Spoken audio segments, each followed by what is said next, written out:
আল্লাহর ওলি রাস্তা দিয়ে হেঁটে যান, রাস্তার পাশে একটি কবরস্থান, ওই কবরস্থানের একটা কবরের ভিতর থেকে কোরআন তেলাওয়াতের আওয়াজ শুনতে পাওয়া যায়। একটু সুবহানাল্লাহ বলবেন না? একটু মহব্বতে বলা যাবে না? কবরের ভিতর থেকে কিসের আওয়াজ আসছে? কোরআন তেলাওয়াতের আওয়াজ। বাবা, কবরের ভিতর থেকে যদি কোরআন তেলাওয়াতের আওয়াজ আসে, কেউ যদি শুনতে পায়, দাঁড়াবে না পালাবে? দাঁড়াবে। কবরের ভিতর থেকে কোরআন তেলাওয়াতের আওয়াজ। আল্লাহর ওলি দাঁড়িয়ে গেলেন, কবরের ভিতর থেকে শ্রুতি মধুর কোরআন তেলাওয়াতের আওয়াজ আসছে। আল্লাহর ওলি দাঁড়িয়ে দাঁড়িয়ে শুনছেন। আল্লাহর ওলিদের আল্লাহ পাক রুহানি কান দিয়েছেন, রুহানি চোখ দিয়েছেন। আল্লাহর ওলিদের রুহানি কান, রুহানি চোখ আছে। আমাদের ওই চোখের দরওয়াজা বন্ধ হয়ে গিয়েছে। আল্লাহর ওলি দাঁড়িয়ে দাঁড়িয়ে কোরআন শুনছিলেন, হঠাৎ আল্লাহর ওলির জবান থেকে একবার বেরিয়ে গেল সুবহানাল্লাহ।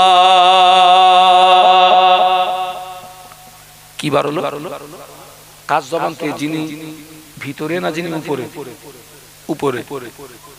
কবরের ভিতর থেকে আওয়াজ আসে, ও আল্লাহর ওলি, ও আল্লাহর ওলি, আমি সারা সারা রাত আমি কবরের ভিতরে আল্লাহর কোরআন তেলাওয়াত করি। আমার এই কোরআন তেলাওয়াতটা আপনি নিন। আপনি যে আমার কবরের পাশে দাঁড়িয়ে একবার সুবহানাল্লাহ বলেছেন, ওইটা আমাকে দিন। ও আল্লাহর ওলি, আমি সারা সারা রাত কবরের ভিতরে শুয়ে শুয়ে কোরআন তেলাওয়াত করি। এই কোরআন তেলাওয়াতটা আপনি নিন। আপনি যে আমার কবরের পাশে দাঁড়িয়ে একবার সুবহানাল্লাহ বলেছেন, ওইটা আমাকে দিন। কেন না আমি সারা সারা রাত কবরের ভিতরে কোরআন তেলাওয়াত করি। আল্লাহ আমার নামায় আমলে একটাও নেকি দেয় না, আল্লাহ আমার নামায় আমলে একটাও সওয়াব দেয় না। আপনি আমার কবরের পাশে দাঁড়িয়ে একবার সুবহানাল্লাহ বলার কারণে আল্লাহ পাক এত খুশি হয়ে গেলেন, আল্লাহ পাক এত রাজি হয়ে গেলেন। আসমান জমিনের মাঝখানে যতটা ফাঁকা জায়গা, এতটা সওয়াব আল্লাহ পাক আপনার নামায় আমলে দান করেছে। আরো জোরে বলুন। ও ভাই, যারা জেলখানায় আছে না, জেলখানা, ওর মধ্যে অনেকে বিড়িখোর আছে না? আছে না? কিন্তু পাঁচিল পার হলে সব বিড়ির দোকান আছে না? ও কি ওর ইচ্ছা মতন পাঁচিল পেরিয়ে বিড়ি নিতে পারবে? সামান্য একটা বিড়ি যদি ওরে কেউ দেখতে দেখতে যায়, তার কাছে কি করতে হবে? ওই যে জেলের মধ্যে আছে, ওরে যদি কেউ দেখতে যায়, তাহলে ওর বিড়ি খেতে গেলে ওর কাছে ও একটা মাল দিবি। জেলে যদি এই হয়, যারা কবরে চলে গেছে, ওদের আমলের দরজা সব কি হয়ে গেছে? বন্ধ। ওরা কিন্তু জীবিত মানুষের দিকে ফেল ফেল করে তাকিয়ে থাকে। কিসের জন্য? একটু দেখে, একটু নেকি। আপনাদের একটা সৎ পরামর্শ দিয়ে যাচ্ছি, নামাজ পড়বে আর নামাজের পাটিতে একটা দোয়া বেশি বেশি করবে। রব্বির হামহুমা কামা রব্বায়ানি সাগীরা। আমার সঙ্গে পড়ুন, রব্বির হামহুমা কামা রব্বায়ানি সাগীরা। ও ছেলেরা, ওই দোয়াটা যদি কবুল হয়ে যায়, আপনার আমার আব্বা আম্মার কবরটা জান্নাতের টুকরা হয়ে যাবে।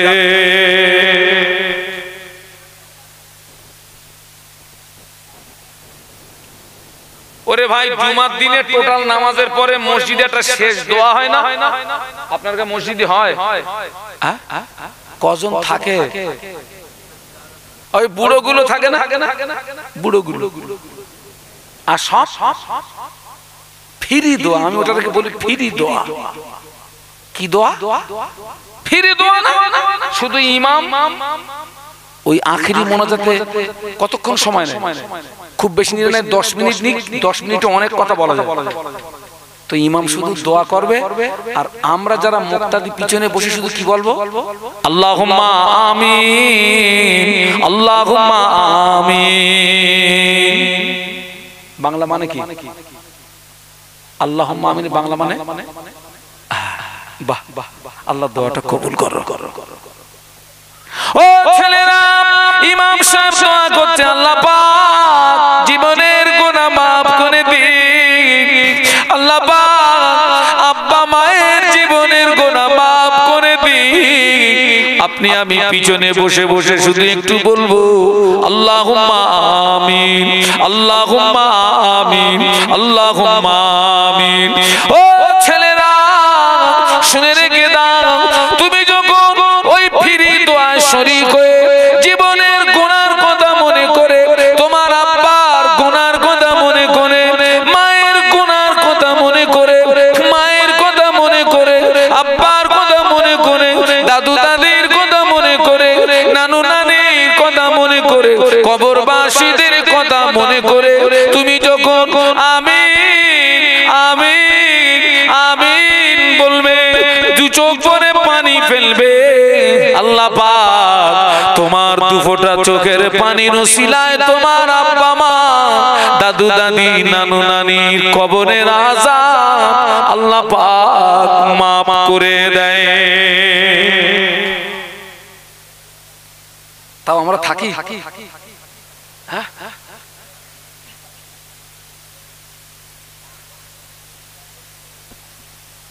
এখন অধিকাংশ মসজিদে জুমার দিনে ফরজ নামাজের পরে মসজিদ ফাঁকা।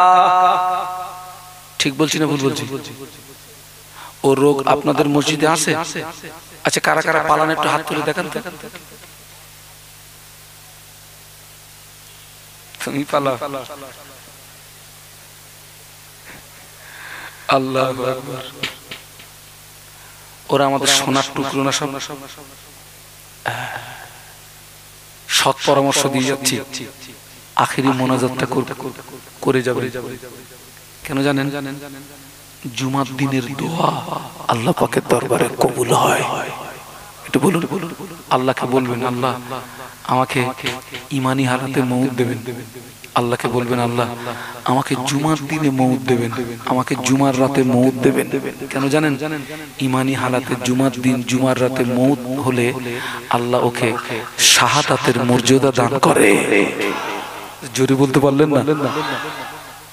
ও ছেলে, জুমার দিনে তোর জীবনের গুনার কথা মনে করে, তোর আব্বা মার কথা, দাদু দাদির কথা মনে করে 10টা মিনিট একটু সময় দে না। শুধু বসে বসে কি বলবি? আল্লাহুম্মা আমিন। তাও থাকতে পারবি না। দরুদ শরীফ আল্লাহুম্মা, এতগুলো মানুষ, আরো জোরে জোরে জোরে।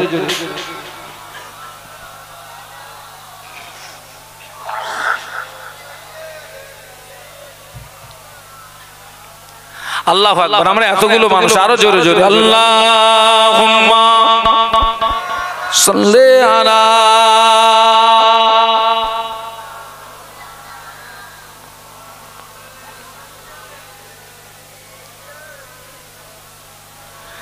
मेरे आंखों की पुतली में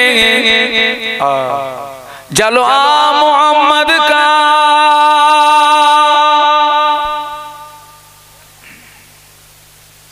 मेरे दिल के आईने में नक्शा है मोहम्मद का। कोई जन्नत में जाएगा, कोई दोज़ख में पहुंचेगा, मदीने की तरफ दौड़ा दीवाना मोहम्मद का। अल्लाहुम्मा, खूब मोहब्बत से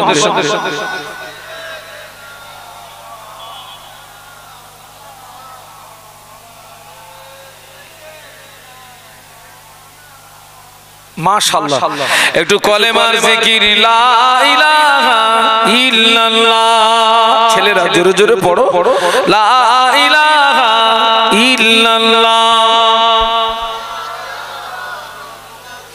লা ইলাহা ইল্লাল্লাহ মুহাম্মাদুর রাসূলুল্লাহ আল্লাহুম্মা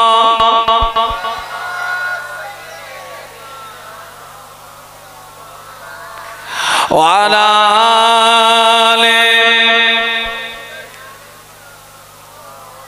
একটু বলুন আল্লাহু আকবার আর একটু আওয়াজ তুলুন বলুন আল্লাহু আকবার আল্লাহকে ডাকলে আল্লাহ খুশি হয় না রেগে যায় আল্লাহ কোরআনে বলেছেন উদউনি আস্তাজিব লাকুম বান্দা তুই আমাকে ডাক আমি আল্লাহ তোর ডাকে সাড়া দিয়ে থাকি বলুন সুবহানাল্লাহ আমার ছেলেরা তাহলে কবরবাসীরা আমাদের সঙ্গে কি করে হিংসা করে হিংসাটা কাদের সঙ্গে করে যারা নামাজি আল্লাহওয়ালা যারা কোরআন তেলাওয়াত করে তাসবিহ তেলাওয়াত করে জিকির আজকার করে ওদের সঙ্গে কিন্তু বেনামাজি বেরোজগার মাতাল গাঁজা টানা পাটি ওদের সঙ্গে হিংসা করে না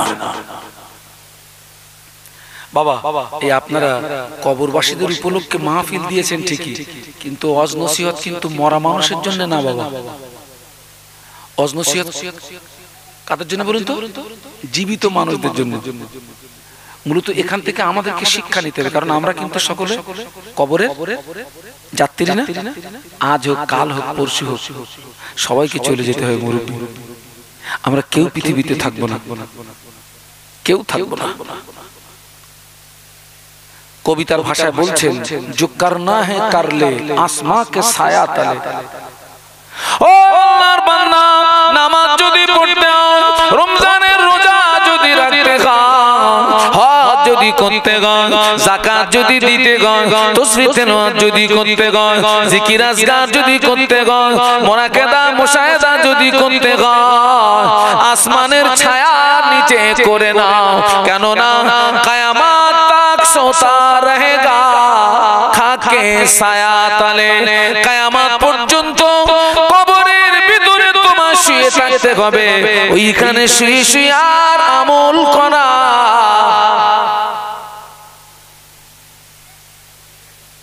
সব বন্ধ হয়ে যাবে সব বন্ধ হয়ে যাবে ও আমার ভাইরা আল্লাহ পাক যত নবী রাসূল পাঠিয়েছিলেন প্রত্যেকটা নবী রাসূল ছিলেন বেগুনাহ মাসুম সুবহানাল্লাহ বলবেন না আর একটু মহব্বতে বলুন প্রত্যেকটা নবী হচ্ছেন বেগুনাহ নবীদের কোনো গুনাহ সুবহানাল্লাহ বলুন এটা হচ্ছে সুন্নাত ওয়াল জামাতের আকীদা তথা বিশ্বাস প্রত্যেকটা নবী হচ্ছে বেগুনাহ মাসুম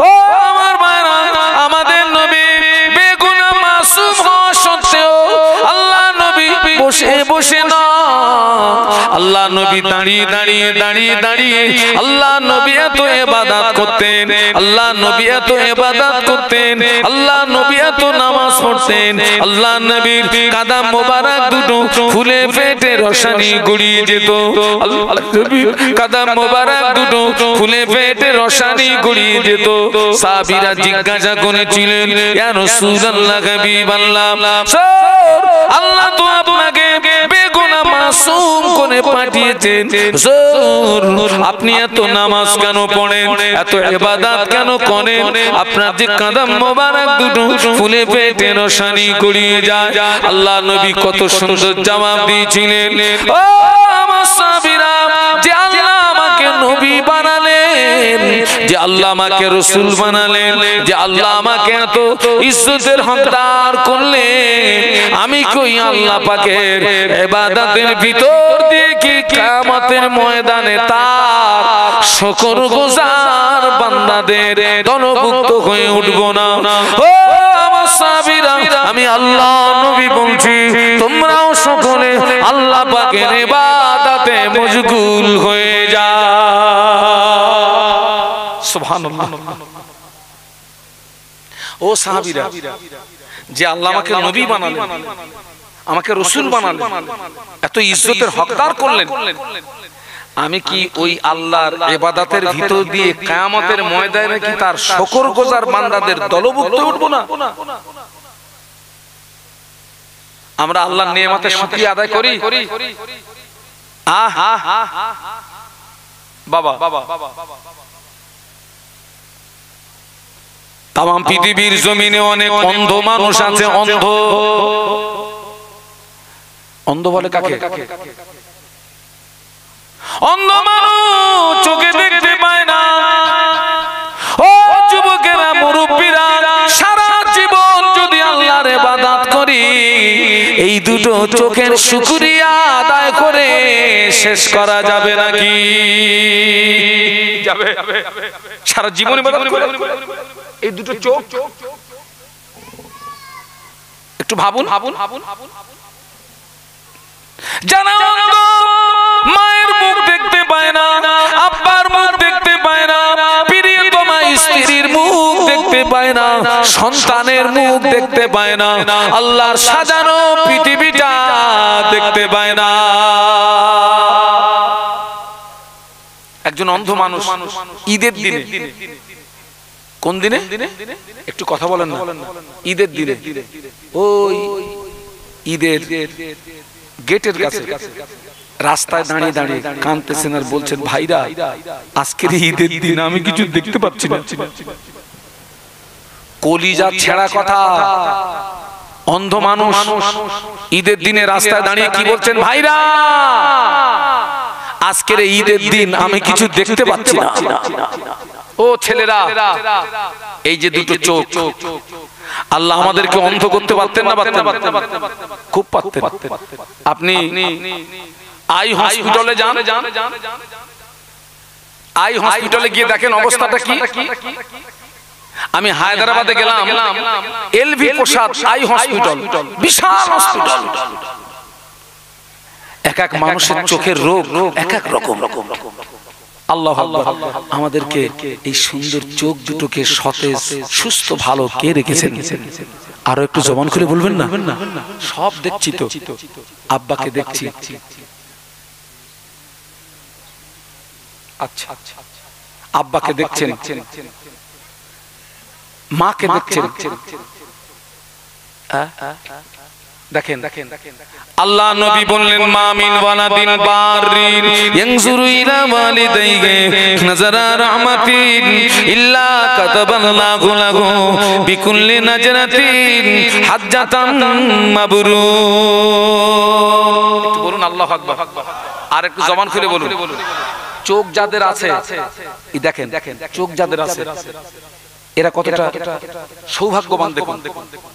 ও আমার ভাইরা, আল্লাহ নবী বললেন, মা মিন ওয়ালাদিন বারিন ইয়ানজুরু ইলা ওয়ালিদাইহি নাযারা রাহমাতিন ইল্লা কাতাবাল্লাহু লাহু বিকুল্লি নাজরাতিন হাজ্জাতান মাবরুর। আল্লাহ নবী বললেন, কোন ছেলে কিংবা মেয়ে ওর আব্বা আম্মার চেহারার দিকে একবার যদি মহব্বতের নজরে তাকায়, কিসের নজরে? জোরে বলুন, কিসের নজরে? কার দিকে তাকায়? আব্বা মার দিকে। যে অন্ধ ও কি আব্বা মাকে দেখতে পাবে?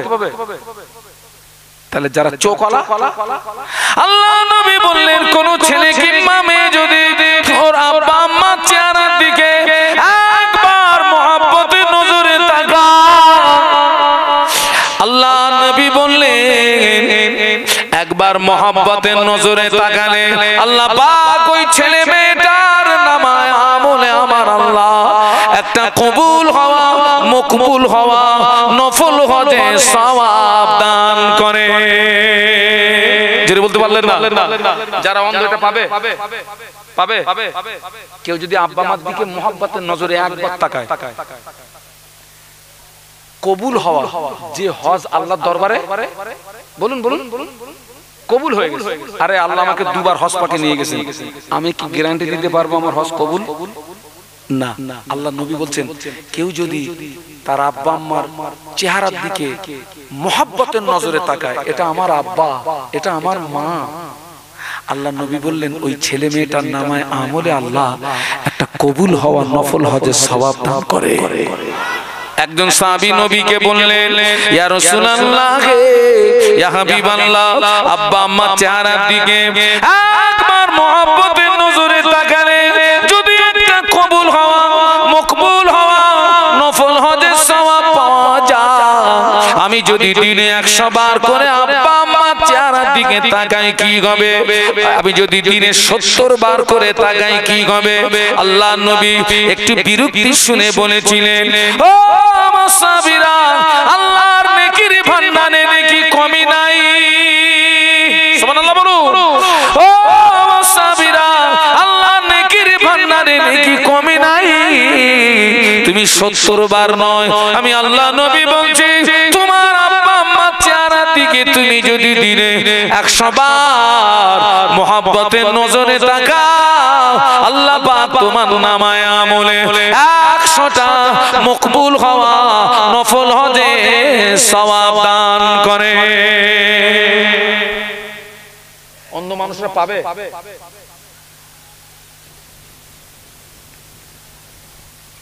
এই চোখ, ও ছেলেরা সারা জীবন যদি আল্লাহর ইবাদত করিস,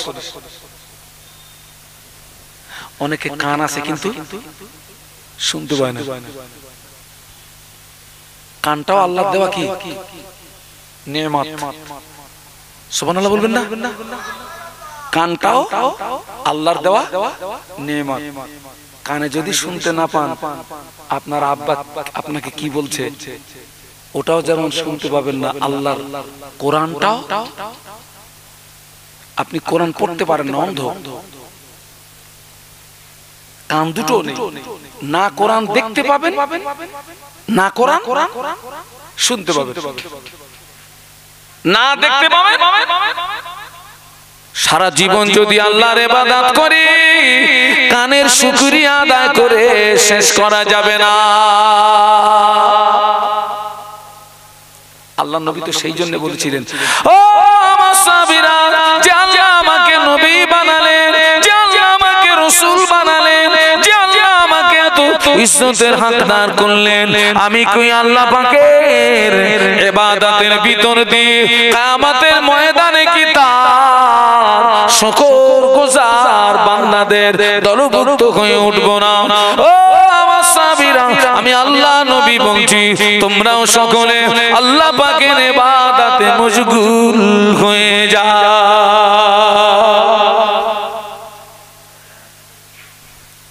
কোরআনের আয়াত আমি পড়েছিলাম, ওমা খালাকতুল জিন্না ওয়াল ইনসা ইল্লা লিয়াবুদুন। সুবহানাল্লাহ। আল্লাহ আমাদেরকে পাঠিয়েছেন উদ্দেশ্য কি? বান্দা কি করবে? ইবাদত করবে। ইবাদত করবে। এই ইবাদতের ভিতরে শ্রেষ্ঠ ইবাদত হচ্ছে নামাজ। একটু বলুন সুবহানাল্লাহ। আমরা তো সুস্থ হালাতেও ওই শ্রেষ্ঠ ইবাদত কি করি? বল ছেড়ে দিই। আল্লাহ নবীকে দ্বীন ইসলামকে প্রতিষ্ঠিত করতে গিয়ে যুদ্ধের ময়দানে কাফেরদের বিরুদ্ধে লড়তে হয়েছে না হয়নি? বলুন বলুন বলুন। যুদ্ধের ময়দানে আল্লাহ নবী নামাজ বাদ দিয়ে কি যুদ্ধ করেছিলেন? না, নামাজও পড়েছেন, যুদ্ধ করেছেন। সুবহানাল্লাহ বলে। যুদ্ধের ময়দানে আল্লাহ নবী শুধু একা একা নামাজ পড়েন না, যুদ্ধের ময়দানে সাহাবীদেরকে নিয়ে জামাতে নামাজ আদায় করেছে। জামাতে নামাজ হচ্ছে, যুদ্ধ হচ্ছে। মনে করুন 100 সাহাবীদের ভিতরে নবী দুটো দল তৈরি করেছেন, 50 জনকে ময়দানে পাঠিয়ে দিয়েছেন, তোমরা ময়দানে চলে যাও। আর 50 জনকে নিয়ে নবী নামাজে দাঁড়িয়েছেন। মনে করুন জোহরে 4 রাকাত ফরজ নামাজ, বাবাজি একদল নামাজে একদল ময়দানে। যারা নামাজে ওরা নবীর পিছনে 2 রাকাত নামাজ পড়েছেন, নবীর পিছনে 2 রাকাত নামাজ পড়ে ওরা নবীর পিছন থেকে উঠে গিয়ে ময়দানে চলে গিয়ে যারা ময়দানে দাঁড়িয়েছিলেন ওদের হাত থেকে তলোয়ার নিলেন, ওরা কাফেরদের মোকাবেলায় দাঁড়িয়ে গেলেন। আর যারা ময়দানে ছিলেন ওরা ময়দান থেকে নবীর পিছনে নামাজে মুক্তাদি হয়ে গেলেন। নামাজ রানী, যুদ্ধ রানী। সুবহানাল্লাহ বলে। যুদ্ধের ময়দানে আল্লাহর নবী সাহাবীদেরকে নিয়ে কিভাবে নামাজ পড়েছেন? জামাতে। আমার কথা বুঝতে পারছেন নাকি? আমি এই আদর্শটা দেখেছি হামাস যোদ্ধাদের ভিতরে, যারা গাজার মাটিতে মসজিদে আকসাকে রক্ষা করার জন্য যারা যুদ্ধ করছে, ওদের ভিতরে নবীর ওই আদর্শ দেখেছি। ওরা একদল ময়দানে যুদ্ধে প্রস্তুত, আর একদল জামাতে নামাজে প্রস্তুত। জোরে বলতে পারলেন না? আমি নিজে ভিডিও দেখেছি, নামাজ পড়ছে ডুকরি ডুকরি কাঁদতেছে, নামাজ পড়ছে ডুকরি ডুকরি কাঁদতেছে। আল্লাহ আমাদের কেউ নেই, কেউ নেই, কেউ নেই। হামাস যোদ্ধারা একদল যুদ্ধের ময়দানে নামাজে মশগুল। বাবাজি একদল যুদ্ধের ময়দানে যুদ্ধে মশগুল, আর একদল টানেলের ভিতরে জামাতে নামাজে মশগুল। বলুন সুবহানাল্লাহ। আমরা তো যুদ্ধের ময়দানে নাই, ইচ্ছা করে আল্লাহর ইবাদত ত্যাগ করি। আল্লাহ বলে, বান্দা আমার ইবাদত যদি না করিস আমার জমিনটা ছেড়ে দে। আমার জমিনে বসবাস করার অধিকার তোর, আমার ইবাদত করতে হবে না, জমিন ছেড়ে দূর। তোর মতন খরিদ্দারের আমার দরকার নেই।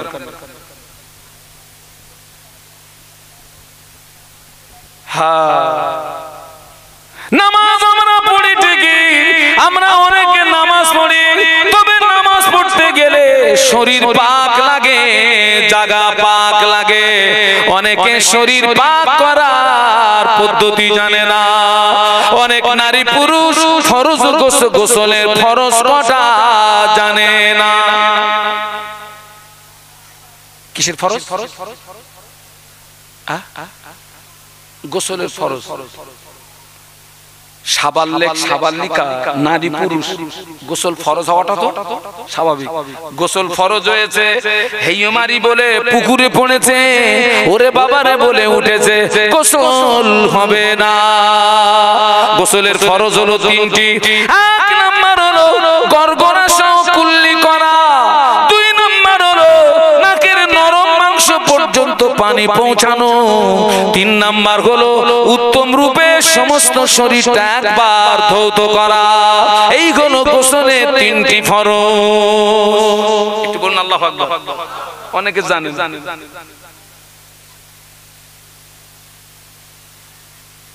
নামাজ পড়ে ঠিকই, কিন্তু 40 দিন অন্তর দুটো জায়গার লোম সাফ করে না। বগলের লোম সাফ করে না, নাভির নিচের লোম সাফ করে না। 40 দিন অন্তর যদি দুটো জায়গার লোম না সাফ করো, তোমার ইবাদত দোয়া আল্লাহর দরবারে কবুল হবে না। অনেকের বগলে দেখেছি পুরো জঙ্গল হয়ে গেছে। চিন্তা হয়, আল্লাহ বগলে যদি এই হয়, শোরুম যদি এই হয়, ওর গোডাউনের অবস্থা কি? 40 দিন অন্তর দুটো জায়গার লোম যদি সাফ না করো মুরব্বি, তোমার ইবাদত তোমার দোয়া কবুল হবে না। মরে যাওয়ার পরে আমরা মৃত্যু ব্যক্তির গিরোয় গিরোয় কর্পূর দিই, ওর বগলে এক হাত লম্বা চুল, কর্পূরে কাজ হবে না।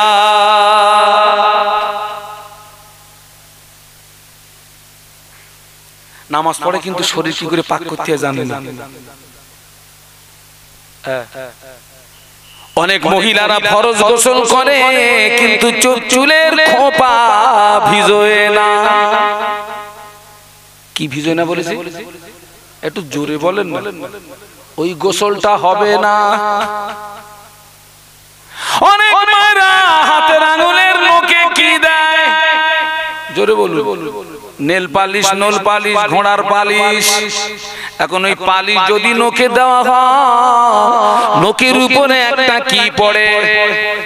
স্পট পড়ে, ওই মহিলার উপরে যদি গোসল ফরজ হয়, ওর মাথায় যদি আটলান্টিক মহাসাগরের পানি ঢেলে দেওয়া হয়, ভদ্র মহিলার শরীর পাক হবে নাকি? জোরে বলুন, জোরে বলুন, পাক হবে? ও জানে বাবাজি, কেউ যদি জানে আমি নাপাক আর ওই অবস্থায় যদি নামাজে দাঁড়িয়ে যায়, শরীয়তের পরিভাষায় ওই লোকটা কাফের হয়ে যায়। কি হয়? আরো জোরে বলেন, কাফের। একজন জানে আমি নাপাক কিন্তু ওই অবস্থায় নামাজে দাঁড়িয়ে, শরীয়তের পরিভাষায় ওই লোকটা কাফের হয়ে যায়। আপনাদেরকে পরামর্শ দিচ্ছি, 40 দিন অন্তর দুটো জায়গার লোম সাফ করবেন, আর শরীরটাকে পাক রাখবেন। সেজন্য আমি যেখানে যাই আমার কাছে একটা কিতাব থাকে। আমার মুজাদ্দিদে জামান দাদা হুজুর পীর কেবলা রহমাতুল্লাহ আলাইহি, আপনার প্রধানতম খলিফা আল্লামা রুহুল আমিন রহমাতুল্লাহ আলাইহি, যিনি ছিলেন 18,000 হাদিসের হাফেজ। সুবহানাল্লাহ বলুন। হুজুর বলে গেলেন, আমার কিতাব যার ঘরে থাকবে আমি রুহুল আমিন তার ঘরে রয়ে গেলাম। বলুন সুবহানাল্লাহ। আসছেন? আচ্ছা আচ্ছা ঠিক আছে। হুজুর বলে গেলেন, আমার কিতাব যার ঘরে থাকবে আমি রুহুল আমিন তার ঘরে রয়ে গেলাম। বলুন সুবহানাল্লাহ। হুজুর এসেছেন, তাকবীর দেন তো, নারায়ে তাকবীর। না মাহফিলে আসেনি, উনি এসেছেন বসার জায়গা পর্যন্ত, 9:30টায় আসবেন। তাকবীর দেন, নারায়ে তাকবীর। আওলাদে মুজাদ্দিদে জামান, আমার দাদা পীরের আওলাদ বলুন জিন্দাবাদ। আমার দাদা পীরের আওলাদ বলুন জিন্দাবাদ। আমার দাদা পীরের কলিজার টুকরা বলুন জিন্দাবাদ। জোরে বলেন না জিন্দাবাদ। আমার দাদা পীরের কলিজার টুকরা বলুন জিন্দাবাদ। একটু কলেমার জিকির, লা ইলাহা ইল্লাল্লাহ।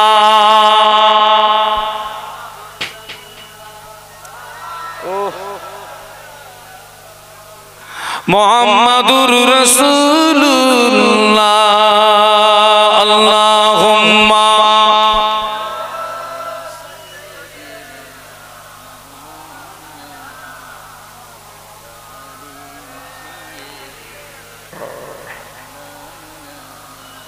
বলুন আল্লাহু আকবার। আল্লাহর নবী বেগুনা মাসুম অসত্য নামাজ পড়ে পড়ে পা দুটো ফুলে ফেটে কি হয়েছে বুঝলেন? রসানি। আমি একটা, অনেকে ভালোবেসে বিয়েতে দাওয়াত করে, বিয়েতে জীবনে অনেক বিয়ে পড়িয়েছি বাবা। আর যখন বিয়ে পড়ানো হয় তখন ওই উকিলের হাতে আর বরের হাতে জোড়া লাগিয়ে দিয়ে বরকে বলা হয় কোন হালাতে বসো? নামাজি হালাতে। ওইটা তো বেশ ভালো মুখস্থ আছে দেখতে পাচ্ছি, নামাজি হালাতে। তা যেই বলতেছি নামাজি হালাতে বস, 100টার ভিতরে 90টা বরের দেখতে পাচ্ছি ও খুব কষ্ট হচ্ছে, দেখতেছে না। কি দেখতেছে না? জন্তু তো সারা জীবন তো সোজা করে রেখেছে, পাবে না। আচ্ছা, এই যে নবী নামাজ পড়ে পড়ে পা ফুলে ফেটে রসানি করা, তো কোন নামাজ? গুড। কে বলেছেন? নফল নামাজ। টোটাল ফরজ নামাজ যদি আমরা এক জায়গায় দাঁড়িয়ে পড়ে দিই, সারা দিনের নামাজ আমরা যা ফুরন টানি তাতে কতক্ষণ সময় লাগবে বলে মনে হয়?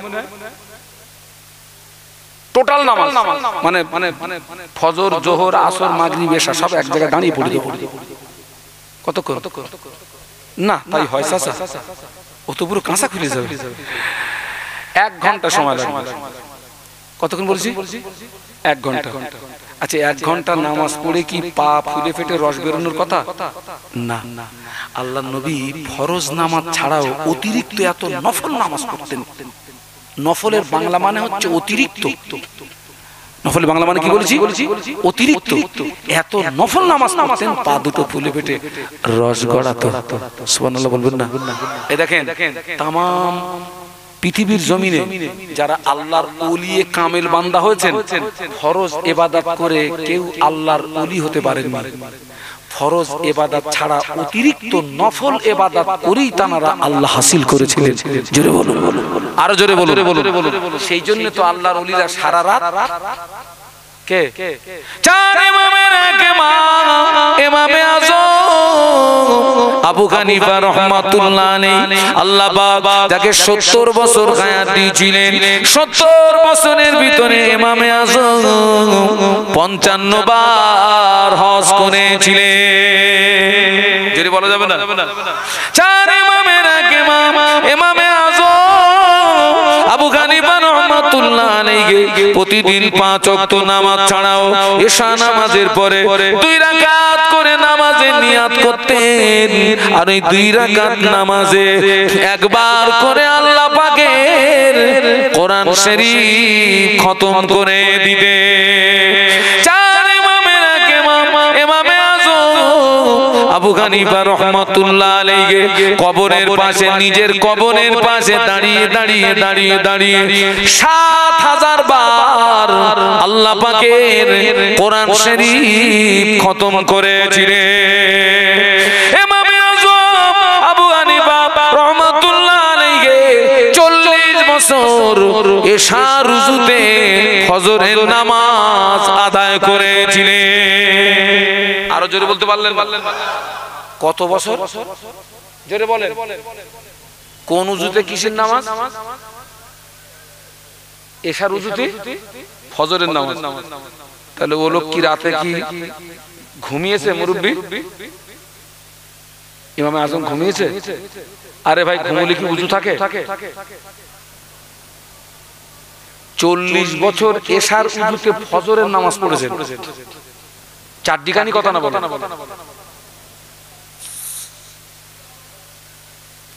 নিজের কবরের পাশে দাঁড়িয়ে দাঁড়িয়ে 7000 বার কোরআন তেলাওয়াত করেছেন। সুবহানাল্লাহ বলবেন না? 70 বছরে 55 বার হজ করেছেন। 2 রাকাত নামাজে আল্লাহর কোরআন পুরো খতম করে দিয়েছেন। সুবহানাল্লাহ। আমি বললাম আর আপনারা সুবহানাল্লাহ বললেন, 1 মিনিটের সময় লেগেছে, পুরো কাজ ফিনিশ করে দিয়েছি। 2 রাকাত নামাজে এক খতম কোরআন পড়া কি চারদিকে কথা মনে করবেন নাকি? হ্যাঁ, পেশাব পায়খানা খাওয়া দাওয়া বাদ দিয়ে এক জায়গায় বসে যদি পুরো একটা খতম করতে চান হাফেজ সাহেব, মিনিমাম 6 থেকে 8 ঘন্টা সময় লাগবে। কত বলেছি? মিনিমাম 8। আল্লাহরে শবে বরাতের মাসে মসজিদের ইমাম সাহেবের দিয়ে এক খতম পড়ে গেলে 150 টাকা দিচ্ছে। কত? 150 টাকা। ওরা যেরকম কম দিচ্ছে, অনেক ইমাম বলতেছে হুজুর আমরাও লাইন ঘুরিয়ে দিছি, মাল কত কম দিবি দে, 3 বার করে সূরা ইখলাস পড়ে বসে থাকবো। কত কম দিবি দে না। আবার যেন কথাটাকে উল্টো ভাবে না, আমরা ইমামদের ইজ্জত দিই না, সম্মান দিই না। 6 থেকে 8 ঘন্টা সময় পূর্ণ এক খতম কোরআন পড়তে সময় লাগে। কোরআনের একটা অক্ষরের দাম দেওয়া যাবে না? একটা অক্ষরের দাম দেওয়া যাবে না। আমার ছেলেরা, আমার যুবকেরা, আমার জওয়ানেরা, আজকে আমরা আল্লাহর জমিনে বসবাস করি, আল্লাহর নেয়ামত উপভোগ করি, কিন্তু অধিকাংশ মানুষ আমরা আল্লাহর হুকুম মানি না, আমরা আল্লাহর ইবাদত করি না। আল্লাহ আমাদেরকে হেদায়েত নসিব করুন। বলুন আমিন, বলুন আমিন, বলুন আমিন। ও আমার ভাইরা, আল্লাহ নবী বললেন আনতাবুদাল্লাহা কাআন্নাকা তারাহু ফাইন লাম তাকুন তারাহু ফাইন্নাহু ইয়ারাকা। আনতাবুদাল্লাহা কাআন্নাকা তারাহু ফাইন লাম তাকুন তারাহু ফাইন্নাহু ইয়ারাকা। আল্লাহ নবী বললেন তোমরা যখন নামাজে দাঁড়াবে ওই সময় মনে করবে তুমি তোমার রবকে দেখতে পাচ্ছ। ওটা যদি সম্ভব না হয় ওই সময় মনে করবে তোমার রব তোমাকে দেখতে পাচ্ছে। একটু জোরে বলা যাবে না? আমি একটা মাদ্রাসা চালাই, ইসালে সবের সময় বাবা মানুষের কাছে একটু সহযোগিতার জন্য যেতে হয়। একটা বাড়ি গিয়েছি, যখনই রক্ত হয়ে গেছে, বাড়ি গিয়েছি, সালাম দিয়েছি। একজন ভদ্র মহিলা ওই বাড়ির বারান্দায় নামাজ পড়ছিলেন। ওই ভদ্র মহিলা নামাজ পড়ছিলেন, আমি দেখতে পাইনি। আমি বাইরে থেকে সালাম দিয়েছি। ভদ্র মহিলা নামাজি হালাতে বলছেন আপনার ভাই বাড়ি নেই। এই কথা কিছু বুঝতে পেরেছেন? কি বুঝতে পেরেছেন? নামাজ পড়তেছে আর আমি সালাম দিয়ে বলতেছি ভাই বাড়ি আছেন, উনি বলতেছে নামাজি নামাজ পড়তেছে, বলতেছে আপনার ভাই বাড়ি নেই।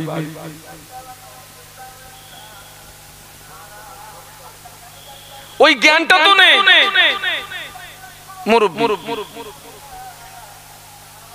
নামাজ আল্লাহ নবী বললেন তোমরা যখন নামাজে দাঁড়াবে ওই সময় মনে করবে তুমি তোমার রবকে দেখতে পাচ্ছ, ওটা যদি সম্ভব না হয় ওই সময় মনে করবে তোমার রব তোমাকেই দেখতে পাচ্ছে। আরো জোরে বলুন সুবহানাল্লাহ, মুহাব্বতের সঙ্গে বলুন সুবহানাল্লাহ। নবী সাহাবীরা নামাজে দাঁড়িয়েছেন, কাফেররা তীর মেরেছে, একটা দুটো নয়, তিনটে তীর নবীর সাহাবীর পিঠে এসে বিঁধে গেল, কিন্তু নবীর সাহাবী খবর রাখে না, আল্লাহর নামাজে মশগুল হয়ে আছে। যেটা বলতে পারলেন না। আর আমরা নামাজে কি করি? নামাজে লাফালাফি করি।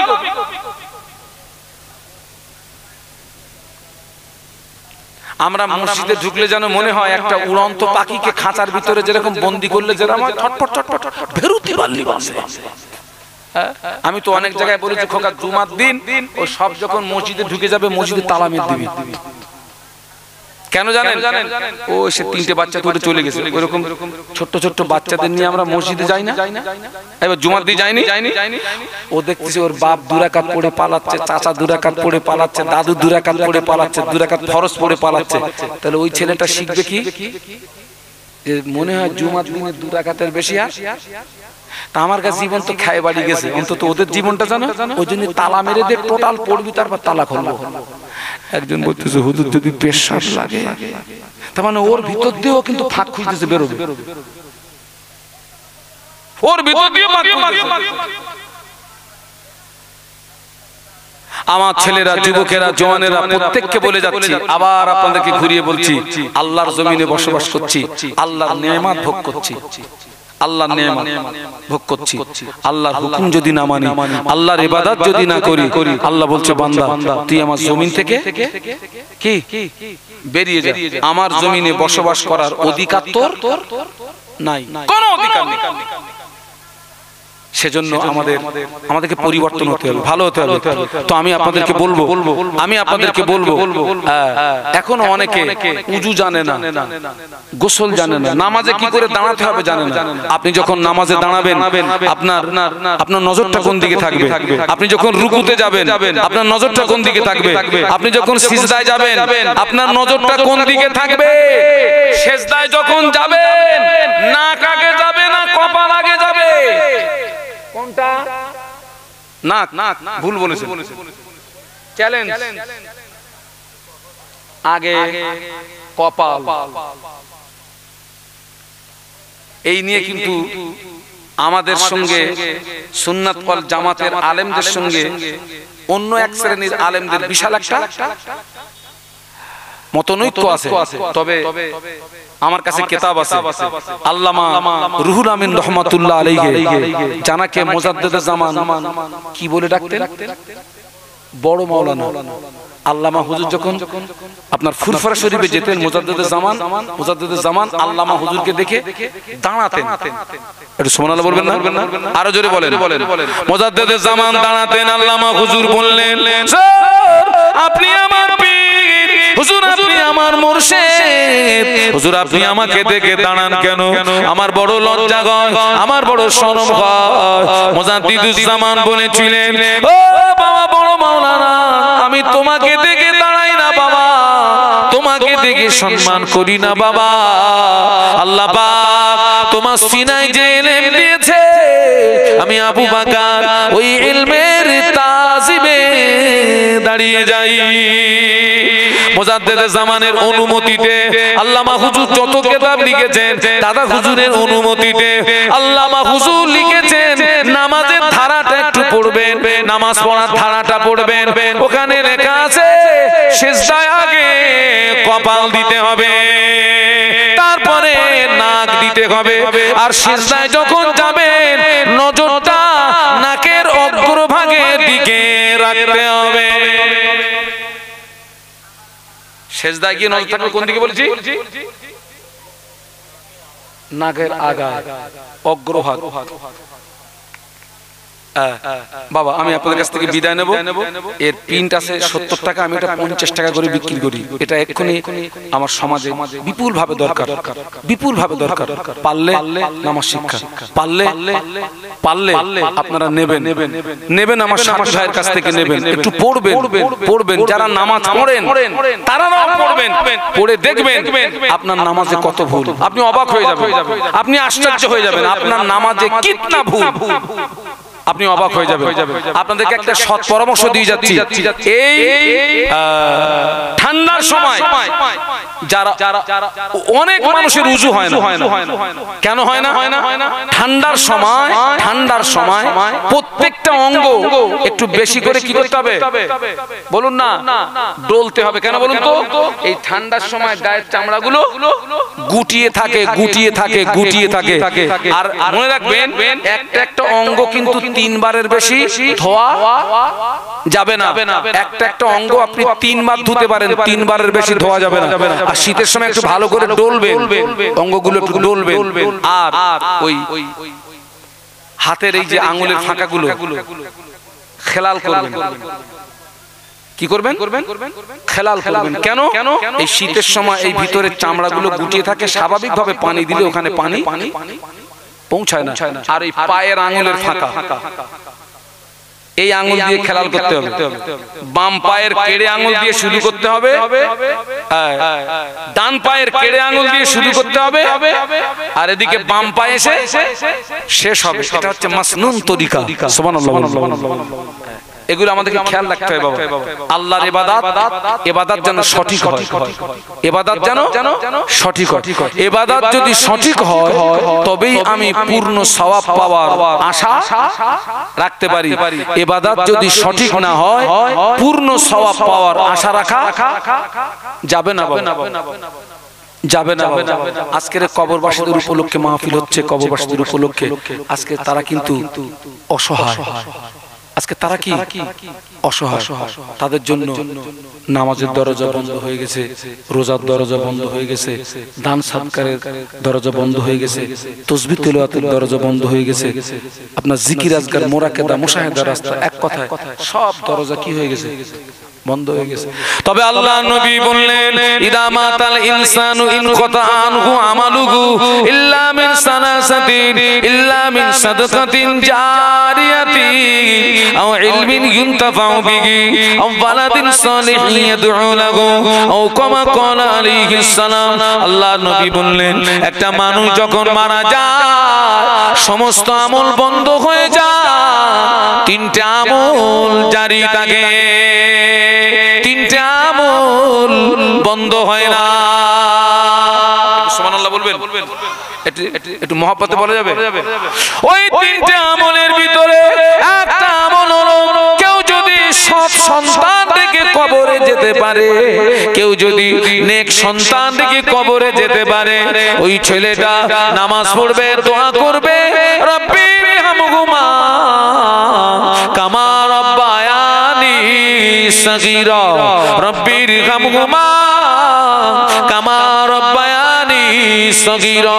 আল্লাহ নবী বললেন নেক ছেলে চোখের পানি নাকের ডগা আসার আগে আল্লাহ পাকের রহমতের দরিয়ায় জোশ মেরে গিয়ে আল্লাহ পাক ওর আব্বা মার জীবনের গুনাহকে maaf করে দি। আল্লাহ পাক ওর আব্বা মার কবর জান্নাতের নূর দিয়ে গুলজার করে দেয়। তবে তাকে কি সন্তান হতে হবে? নেক সন্তান, হ্যাঁ সৎ সন্তান। বাবা আজকে তো সমাজে সৎ সন্তানের সংখ্যা বেড়েছে না কমে গেছে? কমে গেছে, কমে গেছে। সেই জন্য আমি আপনাদেরকে আরো একটা সৎ পরামর্শ দিচ্ছি, ছোট্ট ছোট ছেলেদেরকে নামাজের কথা বলবেন। এই যে কি বলে সোনার ছেলেরা বসে রয়েছে, এরকম ছেলেদেরকে ওদেরকে নামাজের কথা বলবেন। যখন মসজিদে যাবেন ওদের হাতটা ধরে নিয়ে যাবেন, ধরে নিয়ে যাবেন। আর মায়েদেরকে বলছি, মায়েরা আপনারা যখন নামাজে দাঁড়াবেন আপনার মেয়ের হাতটাকে ধরে আপনার পাশে ওকে নামাজে দাঁড় করিয়ে দেবেন। আপনি যদি আপনার মেয়ের হাতটাকে ধরে নামাজের পাটি পর্যন্ত দাঁড় করিয়ে দিতে পারেন, ওই মেয়েটা নামাজ পড়ে যে সওয়াব পাবে, আপনি ওর হাত ধরে নামাজের পাটি পর্যন্ত পৌঁছে দেওয়ার কারণে সমপরিমাণের সওয়াব আল্লাহ আপনাকে দান করবে। কারণ আল্লাহ রাসূল বলেছেন, আদাল্লু আলাল খায়রি কাফাইলিহি, সৎ উপদেশটা সৎকারীর সমপরিমাণে সওয়াবের হকদার হয়ে যায়। বলুন সুবহানাল্লাহ। আপনি যদি একজনের হাত ধরে মসজিদ পর্যন্ত যদি আপনি পৌঁছে দিতে পারেন, ও নামাজ পড়ে যে সওয়াব পাবে, আপনি ওর হাত ধরে মসজিদ পর্যন্ত পৌঁছে দেওয়ার কারণে সমপরিমাণে সওয়াব আল্লাহ আপনার নামায় আমলে দান করবে। এগুলো আমাদের করতে হবে।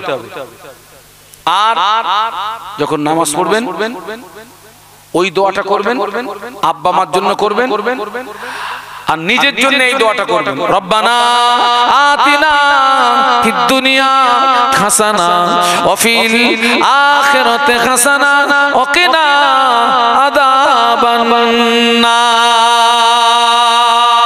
বলুন আল্লাহুম্মা আমিন। জোরে বলুন আল্লাহুম্মা আমিন। রব্বানা পড়ুন, রব্বানা আতিনা ফিদ দুনিয়া হাসানা ওয়া ফিল আখিরাতি হাসানা ওয়া কিনা আযাবান নার। আল্লাহ তুমি আমাকে দুনিয়া আখিরাতে কামিয়াবি নসিব করো।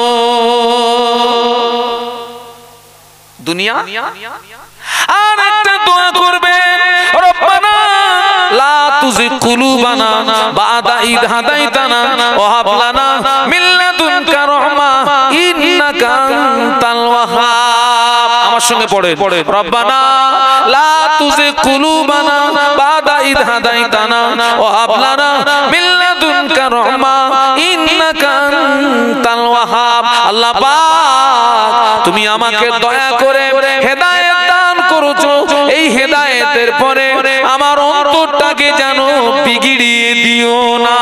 অনেক মানুষ হেদায়েত প্রাপ্তর পরেও বেঈমান হয়ে মারা গেছে,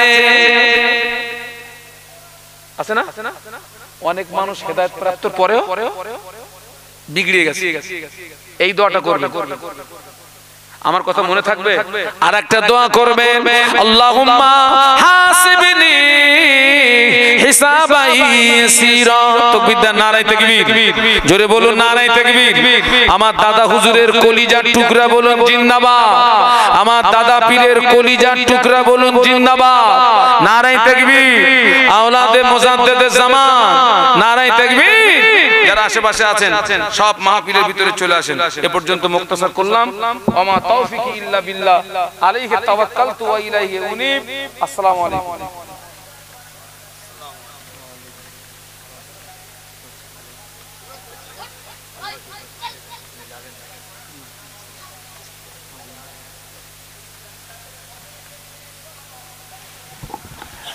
আশেপাশে যারা আছেন সকলে চলে আসেন।